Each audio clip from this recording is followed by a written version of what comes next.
First of all, your reaction to these new restrictions on hospitality which have come into force in Scotland? Well, we've seen hospitality events which were the worst affected, which were the last among the worst affected, and which were the last to reopen, are now the first to close again. And what we're getting in Scotland is a lack of clarity, and there's no logic to it that people can see. And that worries me, because we need clear, direct protections that people can understand. They know the science and they see the logic in them. But there's no logic for most people in there, having been football last night, but football is now stopped, outdoor events are stopped, and shopping centres, indoor shopping centres are open. It's crazy. There's no logic to it, and what we need is clear direction from the Scottish Government, and what we need is support, economic support for those businesses that are suffering and those families who are suffering because of the impact of this wave of Omicron. Certainly, if you're talking about a clear direction, I think most people can sympathise with that position.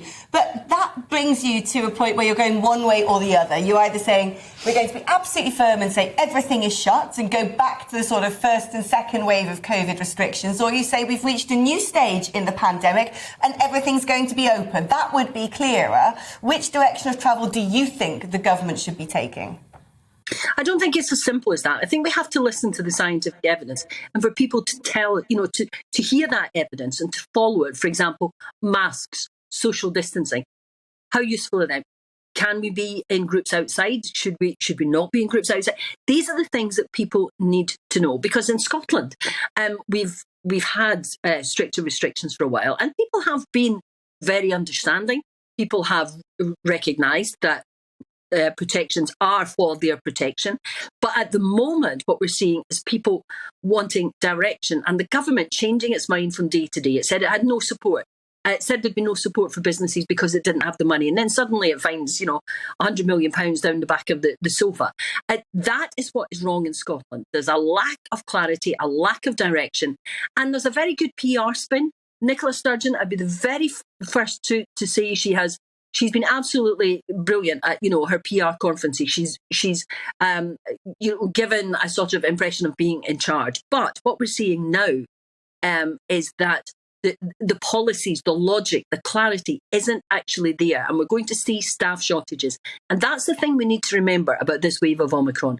We're still finding out more and more about what this variant actually does.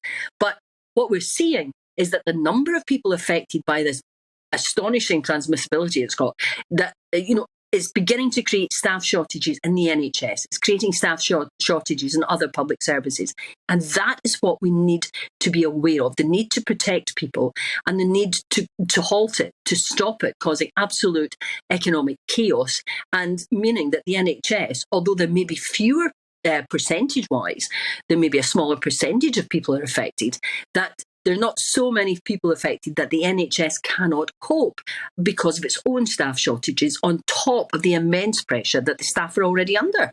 Christine.